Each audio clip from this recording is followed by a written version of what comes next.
Today we're talking about the British Game Alliance, the body set up to represent game meat, game birds, game shoots, and to provide them with a red tractor style label to assure the quality. And they've got a new chief executive, Liam Stokes, who I've known for a long time, replaces Tom Adams, and Liam's going to tell us about his vision for the BGA. You have worked for almost everybody, haven't you, that it's possible to work for? Countryside Alliance, BASC, Defra. Where have you just come from? So I've just come from Defra. I did about 14 months in Defra as senior leader for farming sectors, which is a very difficult role to explain to anyone who hasn't worked within Defra. It was certainly a bit of a shock to me to get in and find just how massive and labyrinthine that organisation is. But essentially I had 7 teams, about 32 policy professionals, just trying to keep domestic farming policy going and up to date, and to plan future farming policy in light of, at the time, the big issue, which was Brexit, which was obviously the main issue for the majority of my time there. Although towards the end we then had a general election, which was a completely different working environment. And then the beginning of the COVID emergency, which was absolutely extraordinary. And my tenure at Defra sort of caught the early stages of that, putting in place the immediate reaction to the crisis. You had to be more of a campaigner, and then suddenly you become a bureaucrat. Looking forward to the BGA, which of those two skills do you think are going to be useful now? I mean, the obvious answer is both.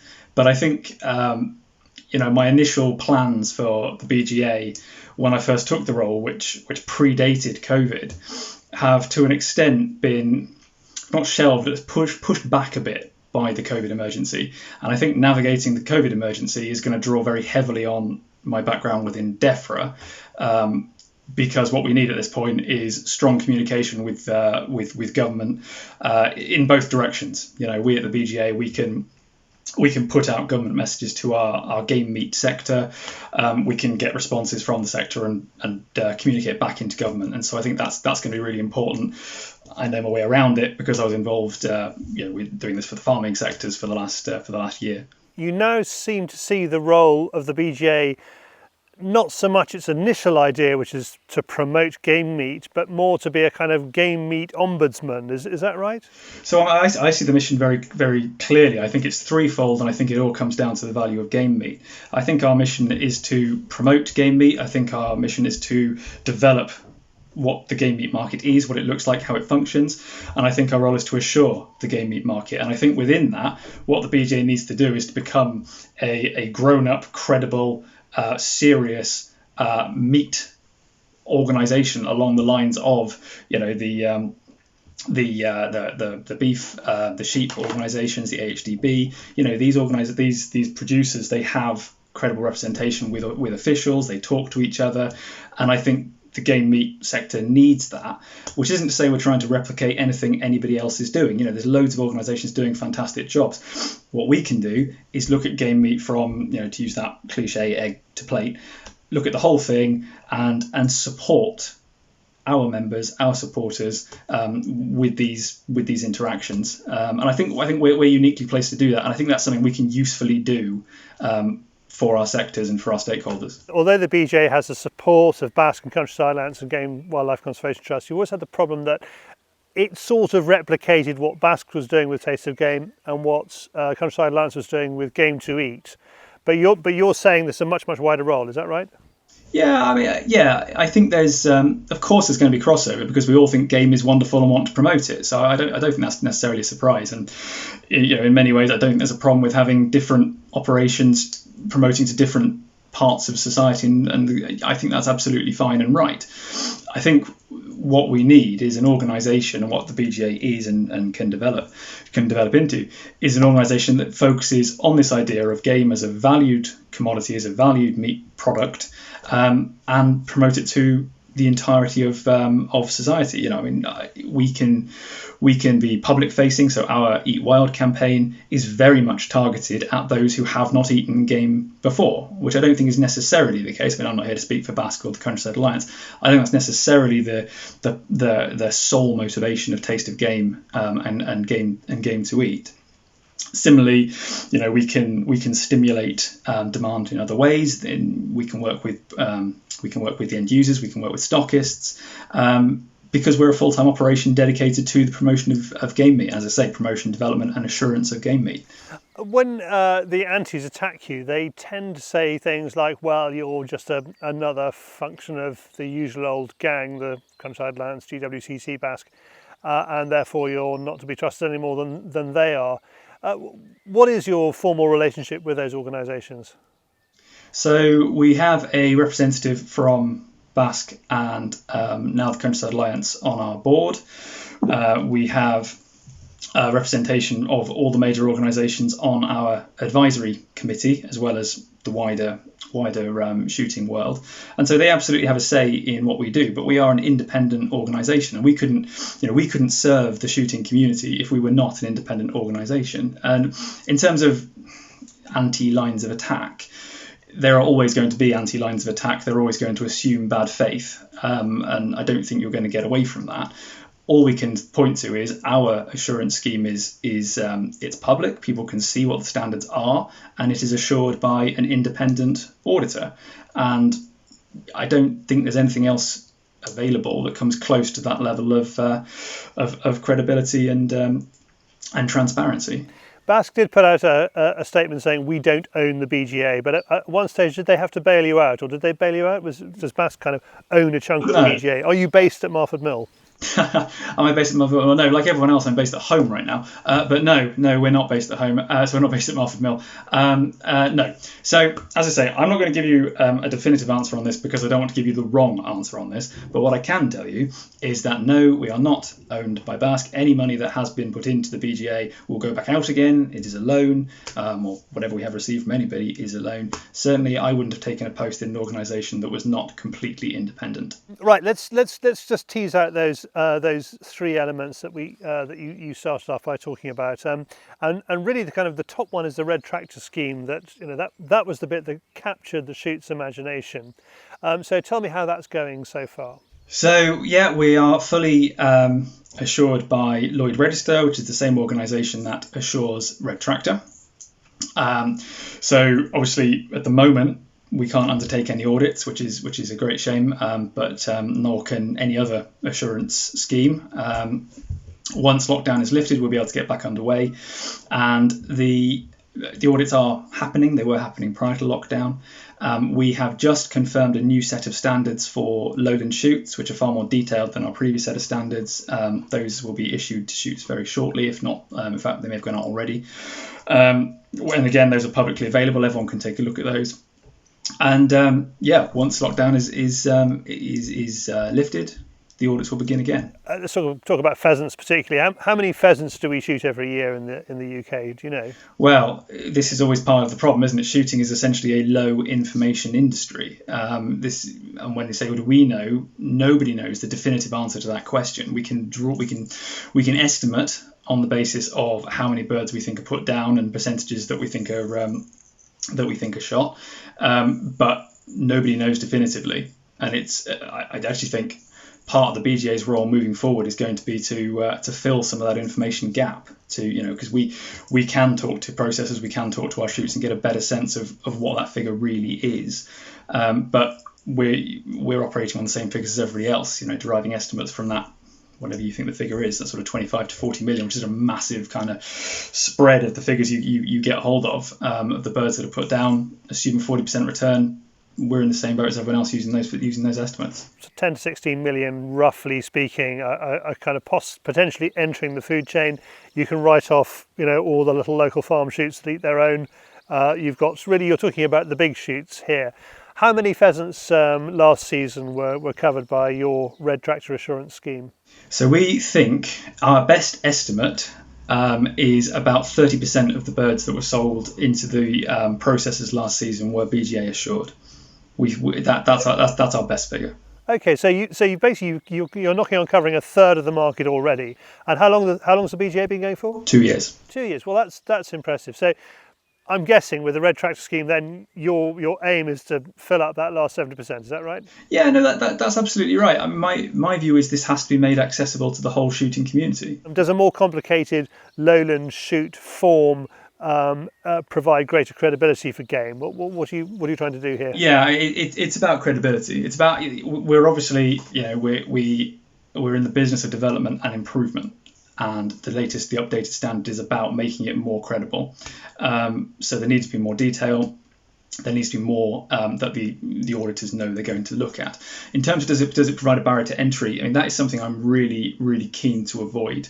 This has to be an initiative of the shooting community. This can't be something that we're enforcing on anybody. This is something we want people to be a part of and something we want people to be able to access. Everybody, no matter the size of the operation, should be able to say, our game is assured.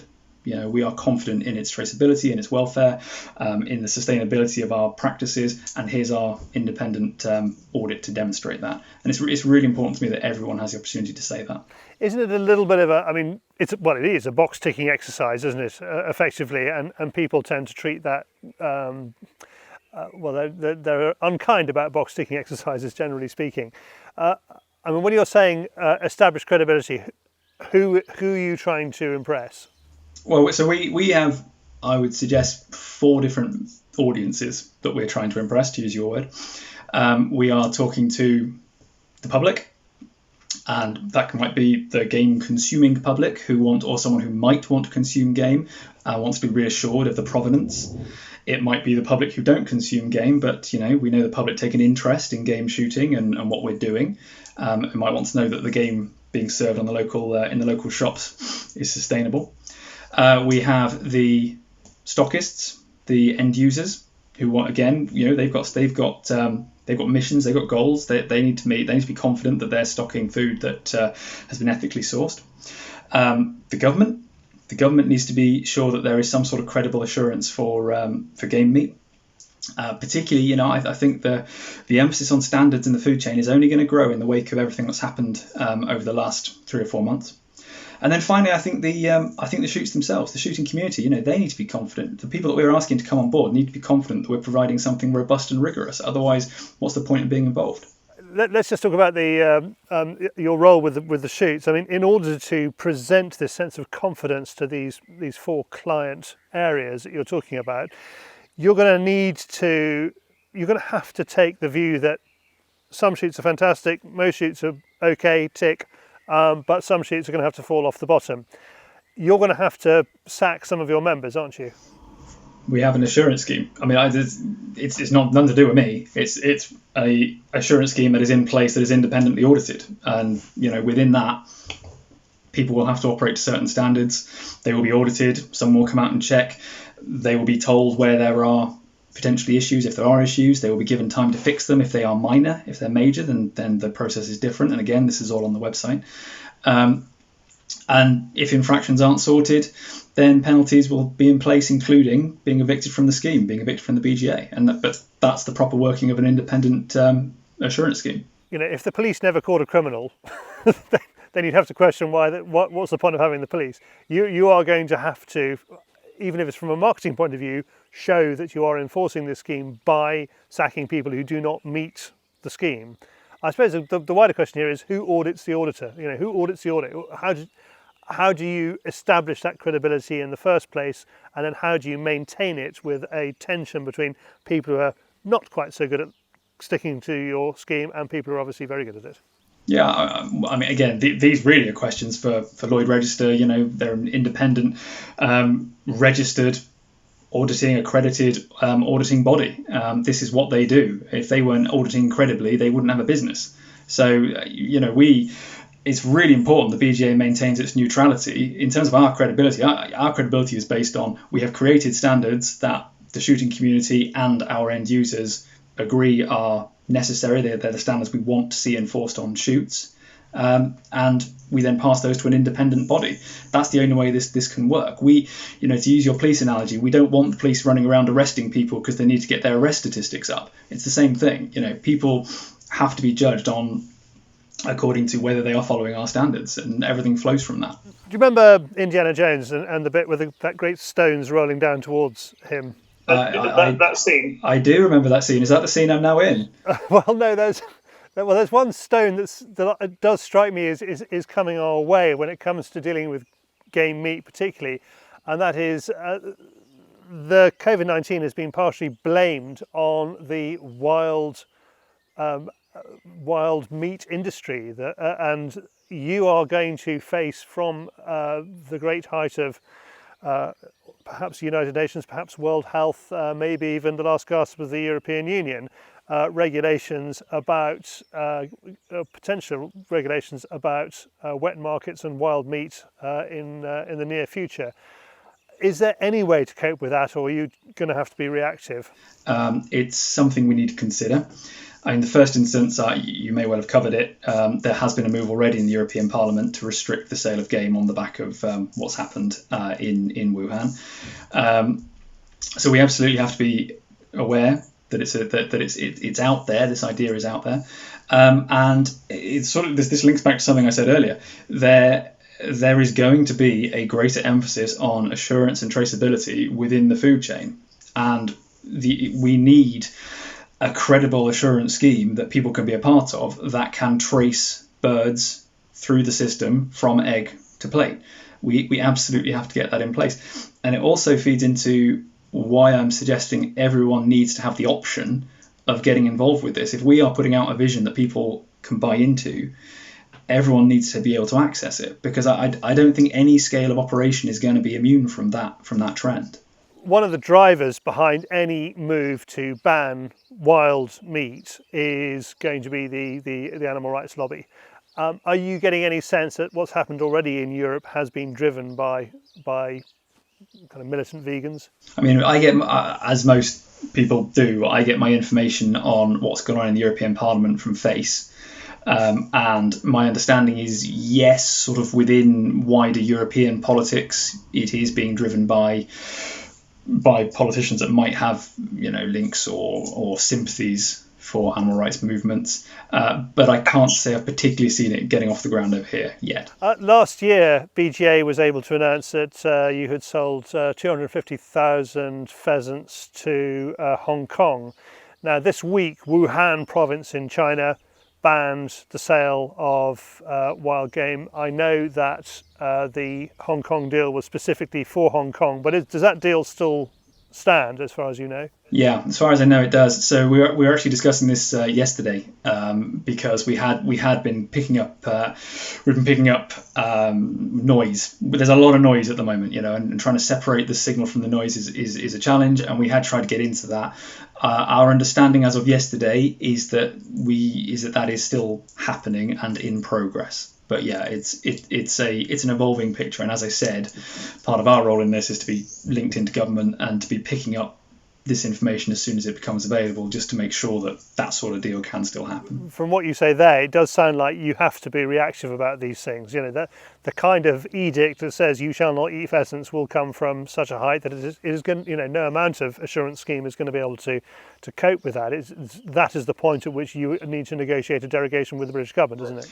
Yeah, I mean, I don't get any sense that we're anywhere near that at the moment. I think we need to be aware that it's out there. And to build our robust system in the space that we have, and for the sake of everyone involved in this industry, it's the right thing to do anyway. And then if the picture begins to move, then we need to move with it. BGA had a meeting last year, several meetings in Japan, 13 meetings according to the press release. Did that amount to anything in the end? If it did, is that under threat?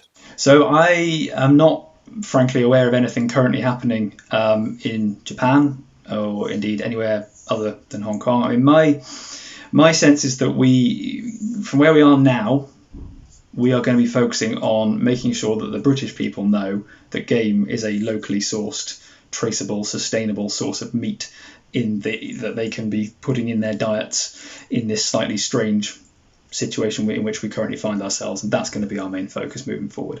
Okay, so some of the more jealous comments online have been about how BGA has been, a jolly good place to go for a foreign junket. You can go on a trade mission to Japan or a trade mission to Hong Kong. I mean, they came away with a 250,000 bird deal from Hong Kong, which is great, but that obviously still left 14 3/4 million birds to go. are you saying we're not going to make foreign deals a priority from now on? I think that's, I wouldn't say from now on, that's quite a sweeping statement. I would say that my, as a new chief exec, just sort of getting my feel of the organisation, my priority is the British market. I think there is an awful lot to do here. There's a huge amount of potential, and that's where we're going to be focusing our energies. Now let's talk about BJ's representative body for shoots. I mean, shoots have a variety of representative bodies already across the various aspects of what they do, ranging from the National Gamekeepers Organisation via BASC to the British Game Farmers Association. You've got there's a lot of people there, and then of course there's the regional government. You're quite a small team. What can you hope to achieve for shoots as a representative body? Yeah, so I think we need to be a little bit careful about this idea of being a representative body. We represent the interest of those involved in the production and consumption of game meat. And what is really important is that we maximise the benefits that we can bring to the sector from within our remit. That's what we do. And we can, by sticking within that and amplifying the benefits we can bring within that, we can leverage the interest of shoots. We've got shoot members, we've also got game farm members. We can leverage their interest by working with our partner organisations. We're not here to replicate what BASC do or what Countryside Alliance do, what the NGO do. Those are fantastic organisations that already do brilliant work. Similarly, we can leverage what they are trying to achieve. We have an independent assurance scheme. If BASC, NGO, Countryside Alliance have something they think we should be looking at, something we should be auditing as part of those wider standards, that's something that we can do. Similarly, we have a relationship with government as an organisation representing meat producers. We speak to the food and farming side of government. Through those conversations, we can have a voice in places that perhaps wider shooting organisations, that's not what they do. That's not where they're represented. So I think we do something very specific. I think it's something, in my view, it's something that everyone involved in the production of game to eat, which of course if you're shooting game, you need to be eating it. You need to be engaging with us. I'm not going to tell anyone to do that, but I'm going to say I think it's a great vision that it'd be brilliant for everyone to be involved with. And the more people we have involved with it, the stronger we're going to be. And within that context, we can do great things within our remit without duplicating work that's already going on. Well, there's been a certain amount of duplicating of work that's been going on. I mean, certainly in terms of what BJ's been saying, it's tended to pick up what other people have said and then amplify that message through its own channels. It seems that you can't have a joint statement from all of the organisations without there now being, 6 organisations involved, the BJ being one of them.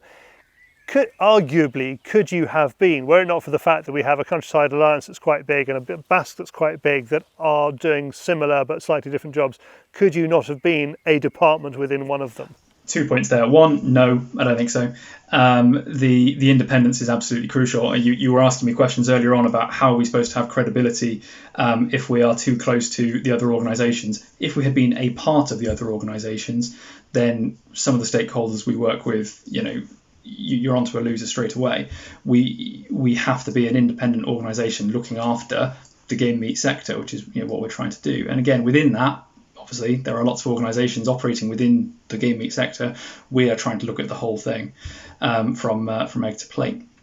And so no, I don't think we could be a department of anyone else. Secondly, I wouldn't get, as a shooting community, I really wouldn't get too concerned about this idea that, oh look, there are 6 organisations signing a letter, not 5, because having just come out of government, you look at the roster of organisations that turn up to represent the conservation movement. It is massive, and you might think, oh well, what a waste of money. Why haven't they only got one? Well, fine, but every one of those organisations gets a seat at the table. And it's a bit of a nonsense, this idea that it would be better if we only had one, because then you get one seat at the table. It's no bad thing to have different aspects of what we do amplified and taken care of by a dedicated team of individuals. I personally don't think that's a problem. Looking at you talked about separating the noise out of the kind of the important messages. Looking at your work as a representative body, looking outwards into government, who are the really important people you're going to have to deal with in terms of presenting the case for BGA members? So again, we need to be careful about what we're saying the BGA is for. We're not a lobbying operation. We've got lobbying operations. BASC and the Countryside Alliance do fantastic lobbying. We don't need to start doing what they're already doing. What we will be doing is plugging into the Defra forums related to the production and the sale of meat. That's what we will be doing. So we are already on the Food Chain Emergency Liaison Group. We are already on the Brexit Breeding Group, which is a spin-off group of the Brexit Livestock Group. These are industry forums with representatives from across the food and farming sectors that are initially, certainly the Brexit Breeding Group was set up to navigate Brexit, obviously enough. The Food Chain Emergency Liaison Group is specific to the COVID crisis, and they are facilitating exchanges of information. At the moment, those are our two focuses, because both of those allow us to access the different parts of government that we need to be talking to. And by government, I'm talking about officials. We're not, political engagement will be important down the line. There will be issues where we will want direct ministerial engagement. But as it stands, our priority is to make sure that we are, during this crisis, speaking to the right bits of government, and that's what we're doing. I mean, you are famously, Liam Stokes, the best connected man in shooting. Have you got George Eustace's mobile phone number? Is that who I am? Excellent. Wow, that's a nice reputation to have. Do I have his phone number? No, I'm afraid George Eustace's phone number is not sitting on my mobile. No, I can't claim that. But mind you, if I did, would I tell you? That's the question. That perhaps shows where shooting is with government at the moment. Now, I want to go on to the last part of your three-legged stool, and that is the marketing you do. And we have seen, obviously, the messages you send out about how you represent your members, the messages you send out about Red Tractor is we've covered that already. There seems to be a great deal of jumping on bandwagons in recent months. Some bandwagons which are incredibly important to the country, supporting of health charities, for example. The launch of Game Aid, I know you did that. Are you going to, as a new regime, are you going to rationalise these messages and keep an eye out for that kind of flim-flam, or are you happy to continue to be part of it? So I'm not going to comment on what's happened previously, or indeed call it flim-flam. All I can talk about is what I am going to do moving forward. I have had a lot of conversations with a lot of people across the shooting sector and beyond since I started, and I think some clarity of mission is really important at this point. And so my focus is going to be keeping the BGA thinking about these three things: the promotion of game, the assurance of game, the development of game as a product. That's what we're going to be doing, and where we can help, we're going to help. That's what we're here to do. We're here to help the shooting community. We're here to sell game. We're here to help the public get to know the game is so fantastic. That's what we're going to do. So where we can be of value, we are absolutely going to be there. But for the most part, we're going to be focusing on our mission. Well, you're a membership organisation, so your main aim must surely be to get more members. And as you said, you're 30% of the way there as far as number of birds sold is concerned. So I mean, there's no shame in presenting your message to the kind of the narrow world of shooting, as well as presenting your message outwardly to the wider public. But I suppose I'm interested in things like there has been a concentration in the past on the top end of shooting, which is where the bulk of birds are shot. Do you see yourself as a field reader or a sporting gun reader as far as the future of the BGA is concerned? I read everything. I think they're all wonderful. I'm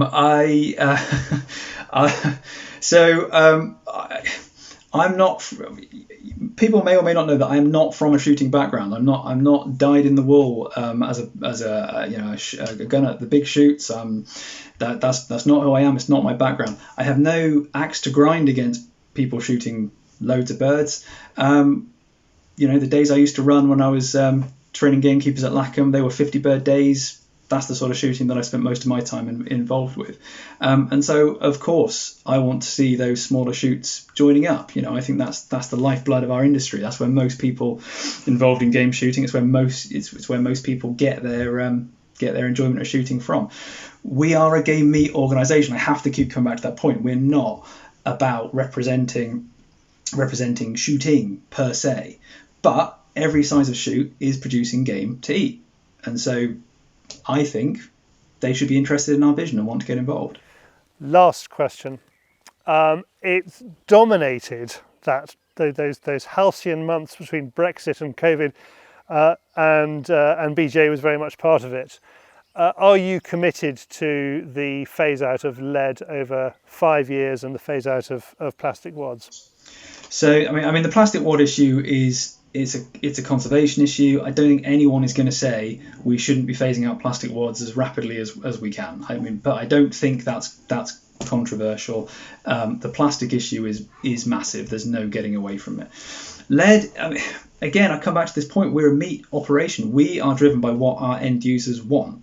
And again, there's no getting away from the fact our end users, the public, and particularly the supermarkets, the major multiples, they want to see the back of lead. And so certainly from the BGA's perspective, our position on this is driven by what we need to achieve. We're back to that mission statement again. That's what we need to do. So we have to communicate that to our members. The only responsible thing to do is to communicate to our members, this is what the end user wants. So this is the direction of travel we have to take. So that's a yes then. It's a yes, but with a little bit more information about why it's a yes. Thank you, Liam. Good luck in your new role, and you will find out more about the BGA at britishgamealliance.co.uk. Now, you will see me again on Tuesday if you're one of our merry band of backers. You can find out how to become one of them on our website. Follow the links to the Fieldsports Nation, or you'll see me at 7 p.m. on Wednesday in the next episode of Field Sports Britain. Look forward to seeing you then.